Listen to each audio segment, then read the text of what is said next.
हाँ, तो हम बात कर रहे थे व्याकरण का। जब हम अध्ययन करते हैं तो वर्ण विचार, इसमें हम वर्णों का, ध्वनियों का अध्ययन करते हैं, का वर्गीकरण करते हैं और जानते हैं। शब्द विचार की जब हम बात करते हैं तो शब्दों पर हम चर्चा करते हैं, शब्दों के प्रकार, उनके विभाजन पर चर्चा करते हैं। तीसरा वाक्य विचार, तो हम वाक्यों पर विचार करते हैं। तो यहाँ पर हम पाठ्यक्रम में निर्धारित जो है शब्दों के प्रकार, शब्द विचार के अंतर्गत रखते हैं। शब्दों के प्रकार में जब हम बात करें तो सबसे पहले संज्ञा शब्द।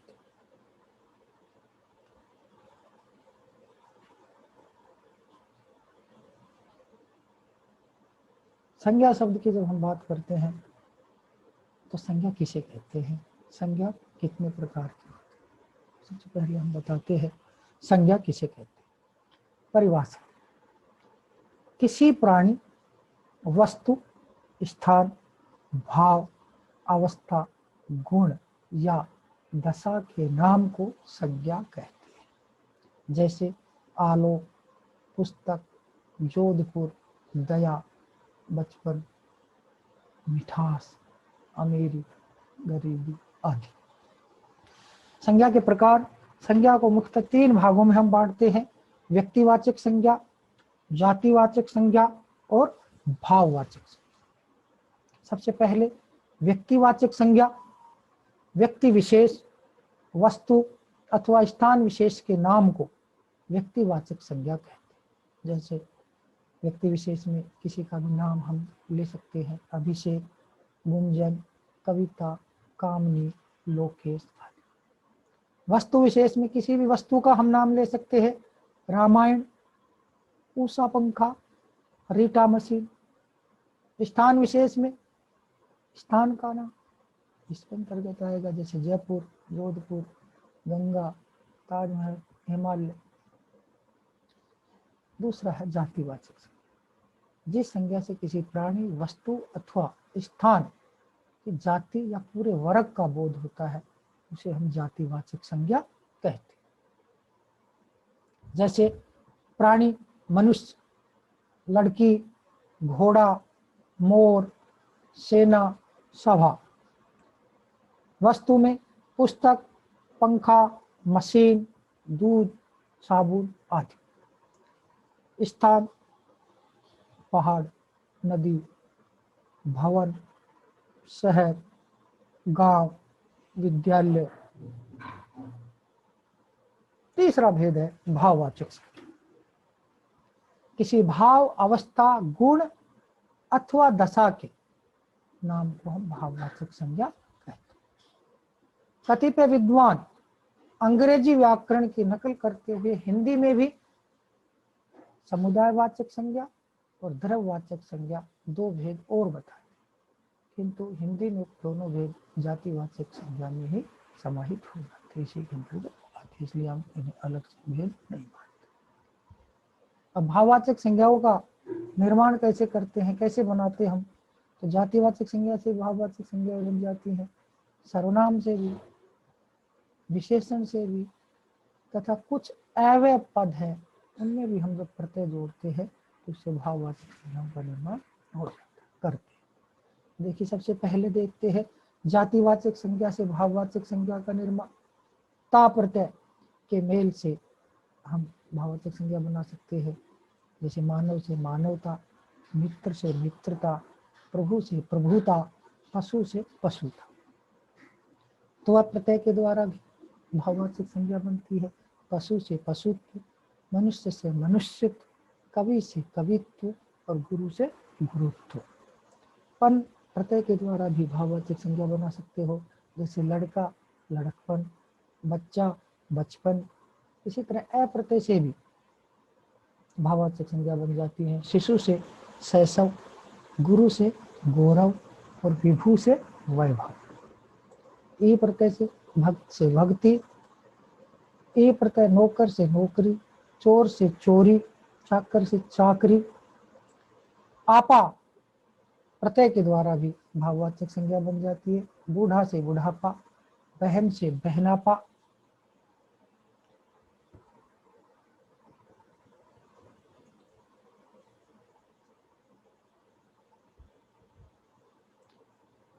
दूसरा सर्वनाम से भाववाचक संज्ञा बना सकते हो। देखिए त्व प्रत्यय के द्वारा अपना से अपन, निज से निजत, स्व स्व, पन से भी बना सकते हैं, अपना अपनापन, पराया परायापन।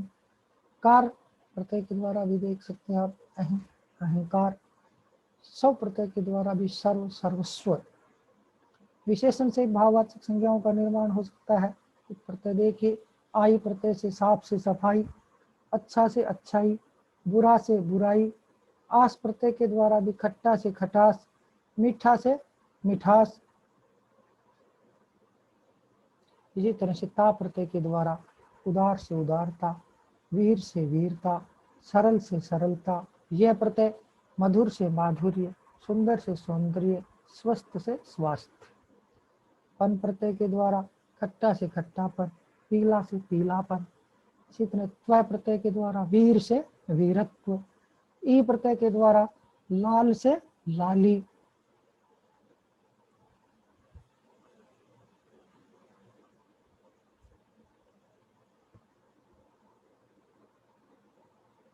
क्रिया से भी आप भाववाचक संज्ञा बना सकते हैं।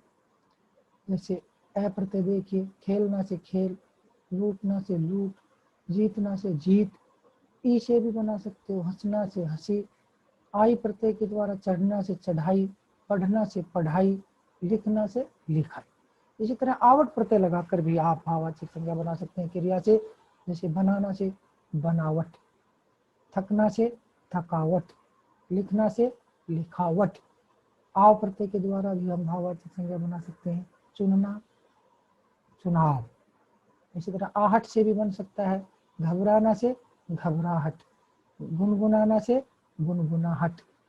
ऐवे से भी भाववाचक संज्ञाओं का निर्माण आप कर सकते हैं, हम कर सकते हैं। देखिए कुछ प्रत्ययों के द्वारा किस तरह से ऐवे में हम प्रत्यय जोड़ेंगे और उससे भाववाचक संज्ञा बन जाएगी। ई प्रत्यय के द्वारा भीतर से भीतरी, ऊपर से ऊपरी, दूर से दूरी। इसी तरह से यह प्रत्यय के द्वारा समीप से सामीप, एक प्रत्यय के द्वारा परस्पर से पारस्परिक, व्यवहार से व्यवहारिक। और ता प्रत्यय के द्वारा भी हम इस तरह से भाववाचक संज्ञा बनाते हैं, जैसे निकट से निकटता, शीघ्र से शीघ्रता। तो ये था हमारा संज्ञा शब्द। 3 तरह की संज्ञाएं, व्यक्तिवाचक, जातिवाचक, भाववाचक और भाववाचक संज्ञाओं का। दूसरा शब्द का भेद जो हमारा है वो है सर्वनाम। सर्वनाम शब्द का अर्थ है सबका नाम। वाक्य में संज्ञा की पुनरुक्ति को दूर करने के लिए संज्ञा के स्थान पर प्रयोग किए जाने वाले शब्दों को सर्वनाम कहते हैं। जैसे गुंजन विद्यालय जाती है, वह वहां पढ़ती है। तो यहाँ पर गुंजन तथा विद्यालय दोनों शब्द संज्ञा है। दूसरे वाक्य में गुंजन के स्थान पर वह तथा विद्यालय के स्थान पर वहां शब्द प्रयुक्त हुए, अतः वह और वहां शब्द संज्ञाओं के स्थान पर प्रयुक्त हुए है, इसलिए इन्हें सर्वनाम कहते हैं। सर्वनाम 6 प्रकार के होते हैं। पहला पुरुषवाचक सर्वनाम, जिन सर्वनामों का प्रयोग बोलने वाले, सुनने वाले या अन्य किसी व्यक्ति के स्थान पर किया जाता है, उन्हें पुरुषवाचक सर्वनाम कहते हैं। पुरुषवाचक सर्वनाम के 3 भेद होते हैं। पहला उत्तम पुरुषवाचक सर्वनाम, दूसरा मध्यम पुरुषवाचक सर्वनाम और तीसरा अन्य पुरुषवाचक सर्वनाम। उत्तम पुरुषवाचक सर्वनाम की हम बात करें तो वे सर्वनाम शब्द जिनका प्रयोग बोलने वाला व्यक्ति स्वयं अपने लिए करता है, जैसे मैं, हम, मुझे, मेरा, हमारा, हमें आदि। दूसरा मध्यम पुरुषवाचक, वे सर्वनाम शब्द जो सुनने वाले के लिए प्रयुक्त किए जाते हैं, जैसे तू, तुम, तुझे, तुम्हें, तेरा, आप, आपका, आपको आदि। हिंदी में अपने से बड़े या आदरणीय व्यक्ति के लिए तुम की अपेक्षा आप का प्रयोग किया जाता है। तीसरा भेद है अन्य पुरुषवाचक सर्वनाम, वे सर्वनाम जिनका प्रयोग बोलने तथा सुनने वाले व्यक्ति किसी अन्य व्यक्ति के लिए प्रयुक्त करता है, जैसे वह, वे, उन्हें, इसे, उसका, इसका आदि। दूसरा भेद है सर्वनाम का निश्चयवाचक सर्वनाम। वे सर्वनाम जो किसी निश्चित व्यक्ति या वस्तु का बोध कराते हैं उन्हें निश्चयवाचक सर्वनाम कहते हैं। जैसे यह, वह, इस, उस, ये, वे आदि। वह आपकी घड़ी है, वाक्य में वह शब्द निश्चयवाचक सर्वनाम है। इसी प्रकार यह मेरा घर है, इसमें यह शब्द निश्चयवाचक सर्वनाम। तीसरा भेद जब हम करें अनिश्चयवाचक सर्वनाम होता है वे सर्वनाम शब्द जिनसे किसी निश्चित वस्तु या व्यक्ति का बोध नहीं होता है बल्कि अनिश्चय की स्थिति बनी रहती, उन्हें हम अनिश्चयवाचक सर्वनाम कहते हैं। जैसे कोई जा रहा है, वह कुछ खा रहा है, किसी ने कहा था। वाक्यों में कोई, कुछ, किसी शब्द अनिश्चयवाचक सर्वनाम है। चौथा प्रश्नवाचक सर्वनाम। वे सर्वनाम जो प्रश्न का बोध कराते हैं या वाक्य को प्रश्नवाचक बना देते हैं उन्हें प्रश्नवाचक सर्वनाम कहते हैं। उदाहरण देख सकते हो, कौन गाना गा रहा है, वह क्या ला रहा है, किसकी पुस्तक पढ़ी है। वाक्य में कौन, क्या, किसकी सब प्रश्नवाचक सर्वनाम है।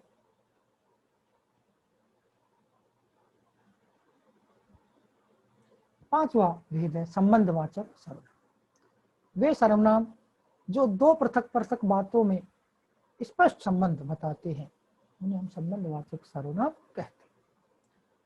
जैसे जो, वह, जो, सो, जिसकी, उसकी, जितना, उतना आदि संबंधवाचक सर्वनाम है।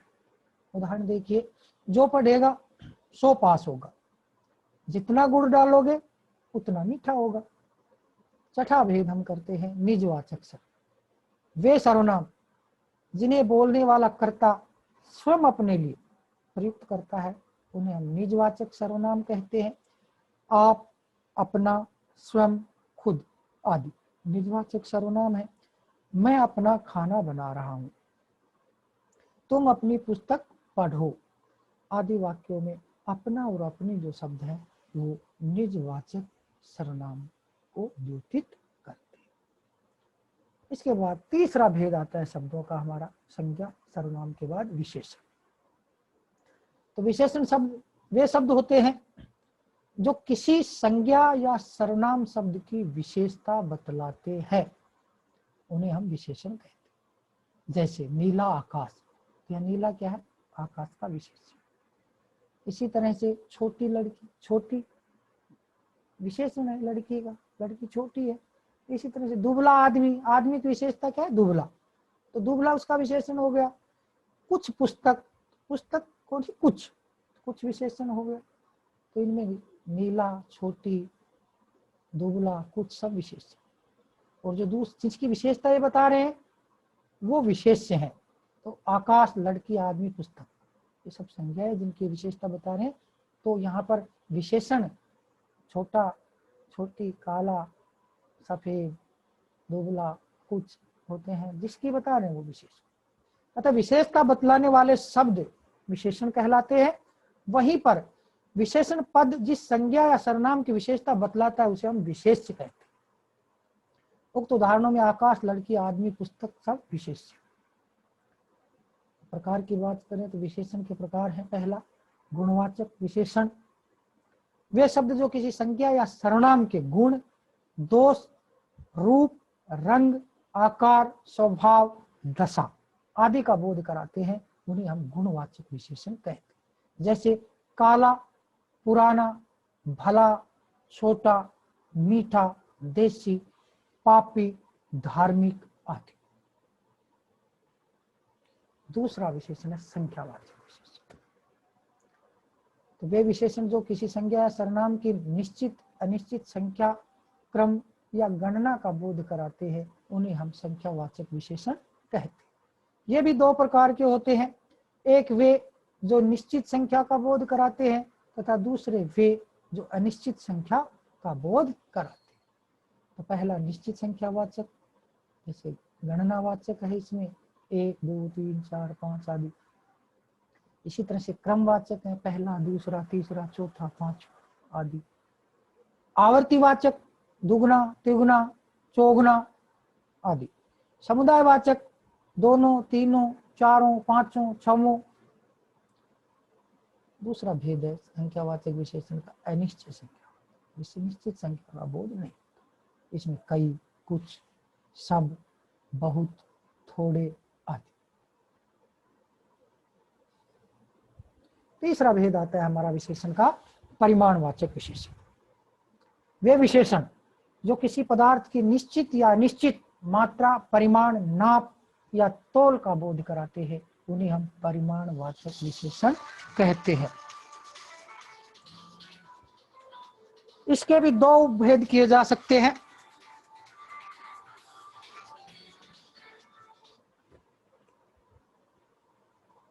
यथा पहला निश्चित परिमाणवाचक, जैसे 2 मीटर, 5 मीटर, 5 किलो, 7 लीटर। दूसरा निश्चित परिमाणवाचक, थोड़ा, बहुत, कम, ज्यादा, अधिक, जरा सा, सब आदि। चौथा भेद है संकेतवाचक विशेषण। वे सर्वनाम शब्द जो विशेषण के रूप में किसी संख्या या सर्वनाम की विशेषता बताते हैं, उन्हें संकेतवाचक या सार्वनामिक विशेषण कहते हैं। जैसे इस गेंद को मत फेंको, उस पुस्तक को पढ़ो, वह कौन गा रही है। वाक्यों में इस, उस, वह आदि शब्द संकेतवाचक विशेषण। पांचवा भेद व्यक्तिवाचक विशेषण। वे विशेषण जो व्यक्तिवाचक संज्ञाओं से मिलकर बनते हैं और उनकी विशेषता बताते हैं। व्यक्तिवाचक संज्ञा या सर्वनाम की विशेषता बताते हैं, हम व्यक्तिवाचक विशेषण कहते हैं। जैसे जोधपुरी जूती, बनारसी साड़ी, कश्मीरी सेव, बीकानेरी भुजिए। वाक्यों में जोधपुरी, बनारसी, कश्मीरी, बीकानेरी शब्द व्यक्तिवाचक विशेषण हैं।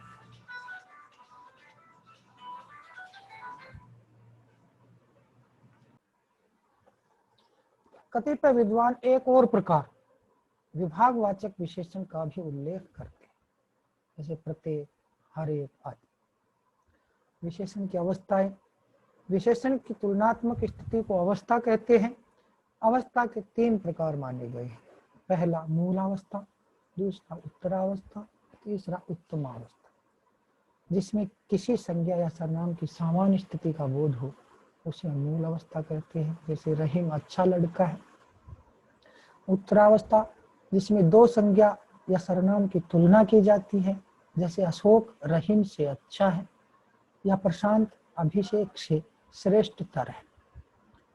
उत्तमावस्था, जिसमें 2 से अधिक संज्ञा या सर्वनामों की तुलना कर एक को सबसे अच्छा या बुरा बताया जाए, वहां उत्तमावस्था होती है। जैसे अकबर सबसे अच्छा है, रजिया कक्षा में श्रेष्ठतम छात्रा है।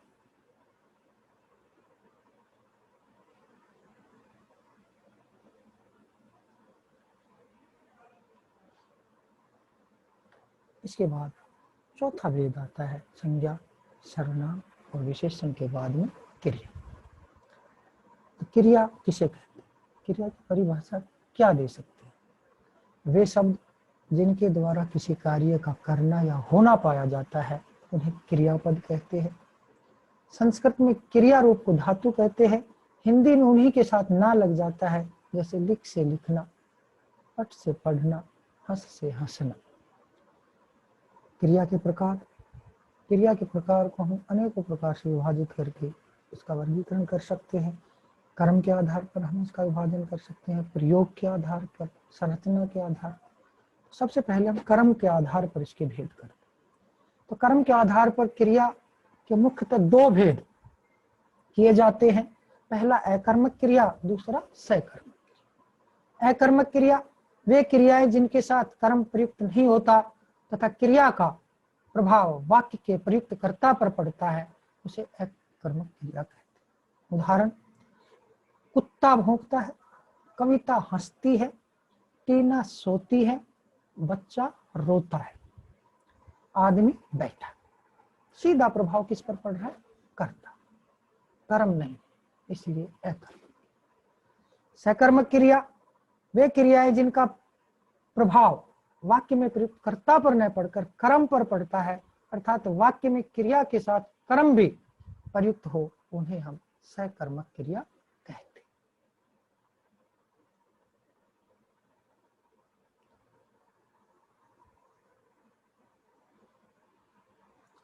जैसे भूपेंद्र दूध पी रहा है, नीतू खाना बना रही है।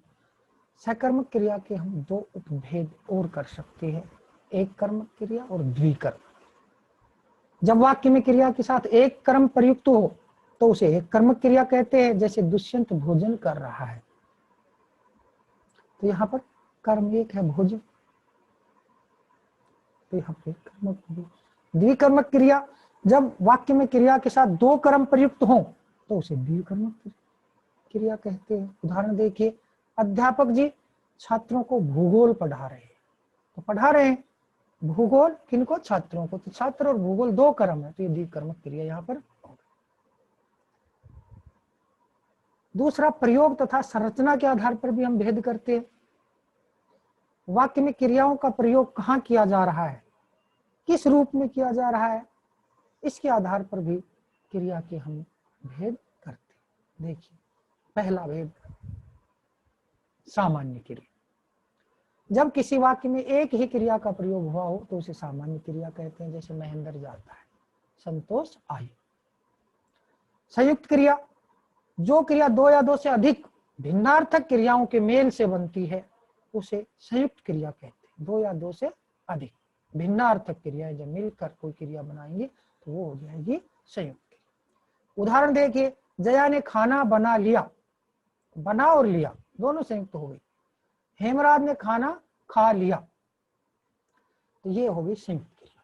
तीसरा, प्रेरणार्थक क्रिया, वे क्रियाएं जिन्हें कर्ता स्वयं नहीं करके दूसरों से क्रिया करने के लिए प्रेरित करता है, उन क्रियाओं को हम प्रेरणार्थक क्रिया कहते हैं। उदाहरण देख सकते हो, दुष्यंत हेमंत से पत्र लिखवाता है, दुष्यंत खुद नहीं लिख करके किसको प्रेरणा दे रहा है, हेमंत को, उससे लिखवा रहा है, तो यहाँ कौन सी क्रिया होगी, प्रेरणार्थक क्रिया होगी। इसी तरह से कविता सविता से पत्र पढ़वा, खुद नहीं पढ़ रही, पढ़वा रहे, यहाँ प्रेरणार्थक क्रिया है।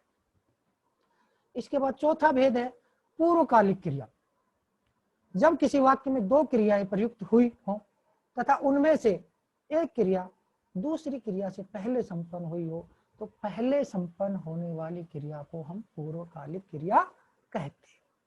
जैसे उदाहरण देखिए, भूपेंद्र पढ़कर सो गया, तो पूर्वकालिक क्रिया क्या है, पढ़कर, पहले पढ़ा फिर सोया, पढ़कर सो गया, पूर्वकालिक क्रिया होगी जो पहले संपन्न हुई, पढ़ना पहले संपन्न हुआ, इसलिए पढ़कर क्या हुआ, पूर्वकालिक।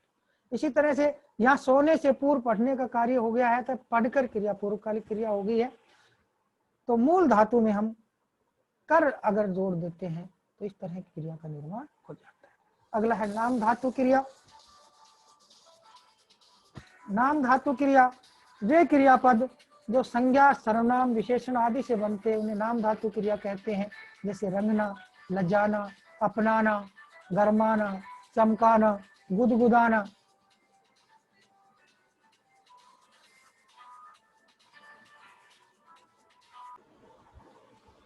पांचवा भेद नाम धातु क्रिया, वे क्रियापद जो संज्ञा सर्वनाम विशेषण आदि से बनते हैं उन्हें नाम धातु क्रिया कहते हैं। जैसे रंगना, लजाना, अपनाना, गरमाना, चमकाना, गुदगुदाना। छठा भेद है कृदंत क्रिया, वे क्रियापद जो क्रिया शब्दों के साथ प्रत्यय लगने से बनते हैं उन्हें कृदंत क्रियापद कहते हैं।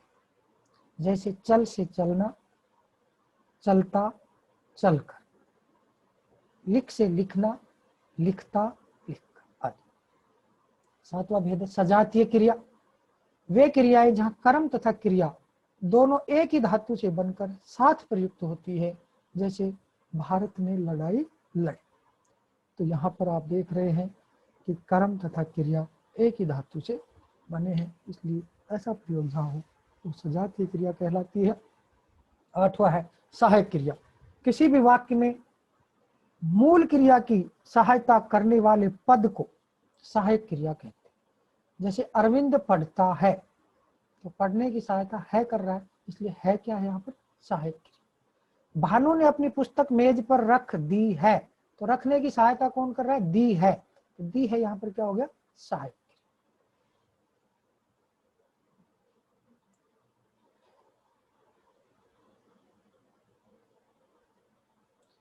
अब काल के अनुसार भी हम इनका विभाजन कर सकते हैं। जिस काल में कोई क्रिया होती है उस काल के नाम के आधार पर क्रिया का भी नाम हम रख देते हैं। अतः काल के अनुसार क्रिया के 3 भेद होते हैं: भूतकालिक क्रिया, वर्तमानकालिक क्रिया और भविष्यकालिक क्रिया। सबसे पहले हम बात करते हैं भूतकालिक क्रिया की। क्रिया का वह रूप जिसके द्वारा बीते समय में कार्य के संपन्न होने का बोध होता हो। जैसे सरोज गई, सलीम पुस्तक पढ़ रहा था, यह भूतकालिक क्रिया। वर्तमानकालिक क्रिया, क्रिया का वह रूप जिसके द्वारा वर्तमान समय में कार्य के संपन्न होने का बोध होता है, वर्तमानकालिक क्रिया है। उदाहरण के लिए कमला गाना गाती है, वर्तमान काल हो रहा है। विमला खाना बना रही है। तीसरा भेद है भविष्यकालिक क्रिया। क्रिया का वह रूप जिसके द्वारा आने वाले समय में कार्य के संपन्न होने का बोध होता है। जैसे नीलम कल जोधपुर जाएगी, अशोक पत्र लिखेगा। तो ये भेद थे हमारे क्रिया। इसके बाद हम बात करते हैं क्रिया विशेषण। वे अविकारी या अव्यय शब्द जो क्रिया की विशेषता बताते हैं उन्हें क्रिया विशेषण कहते हैं। विशेषण शब्द संज्ञा या सर्वनाम की विशेषता बताते हैं, तो क्रिया विशेषण क्रिया की विशेषता। तो इसके कुछ भेद हैं जो मैं आपके सामने रख रहा हूं। पहला, कालबोधक क्रिया विशेषण। वे अव्यय शब्द जो क्रिया के होने का समय का बोध हमें कराए उन्हें हम कालबोधक क्रिया विशेषण कहेंगे। जैसे कब, जब, कल, आज, प्रतिदिन, प्राय, साय, अभी अभी, लगातार, अब, तब, पहले, बाद में आदि। दूसरा, स्थानबोधक क्रिया विशेषण होता है। वे अव्यय शब्द जो क्रिया के स्थान या दिशा का बोध कराते हैं उन्हें हम स्थानबोधक क्रिया विशेषण कहते हैं। उदाहरण के लिए ऊपर, नीचे, पास, दूर, उधर, यहाँ, वहां, जहां, दाएं, बाएं, निकट, सामने, अंदर, बाहर।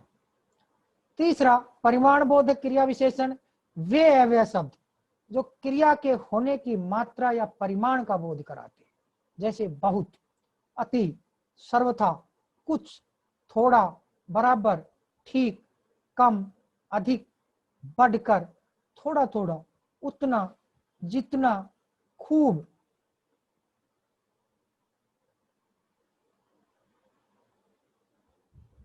इसके बाद है प्रश्नवाचक क्रिया विशेषण। वे अव्यय शब्द जो क्रिया के प्रश्न को प्रकट करते हैं, कहां, कब आदि। निश्चयबोधक क्रिया विशेषण। वे अव्यय शब्द जो क्रिया के निश्चय को प्रकट करते हैं, जैसे वास्तव में, मुख्यतः। अनिश्चयबोधक क्रिया विशेषण। वे अव्यय शब्द जो क्रिया के अनिश्चय को प्रकट करते हैं, जैसे शायद, संभवतः। क्रिया विशेषण और संबंध बोधक अव्यय में क्या अंतर होता है? कुछ शब्द हैं जो दोनों जगह प्रयुक्त होते हैं एक साथ, जैसे आगे, पीछे, नीचे आदि शब्द ऐसे हैं जो क्रिया विशेषण भी हैं और संबंध बोधक अव्यय भी। यदि इन शब्दों का प्रयोग क्रिया की विशेषता प्रकट करने के लिए होगा तो वे क्रिया विशेषण कहलाएंगे, किंतु जब ये संज्ञा या सर्वनाम के संबंध वाक्य के अन्य शब्दों के साथ बताएंगे तब हम इन्हें संबंध बोधक अव्यय कहेंगे। तो मित्रों, धन्यवाद। शब्दों के प्रकार में ये 5 तरह के शब्द शास्त्रीय प्रथम वर्ष सामान्य हिंदी के व्याकरण भाग में निर्धारित हैं। तो इन 5 के बारे में मैंने इस वीडियो में विद्यार्थियों को बताया है।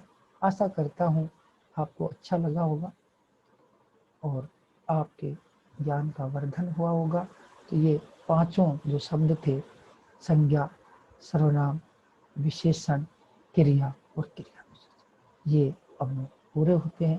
किसी भी तरह की संख्या हो, आपको कोई जिज्ञासा हो कुछ जानने की, तो आप मेरे से संपर्क करके जान सकते हैं। तो विद्यार्थियों, सादर जय श्री कृष्ण, शुभ रात्रि। और अगले वीडियो में फिर मिलते हैं किसी एक नए टॉपिक के साथ, नए एक किसी पाठ्यक्रम के निर्धारित अंश के साथ। तो नमस्कार।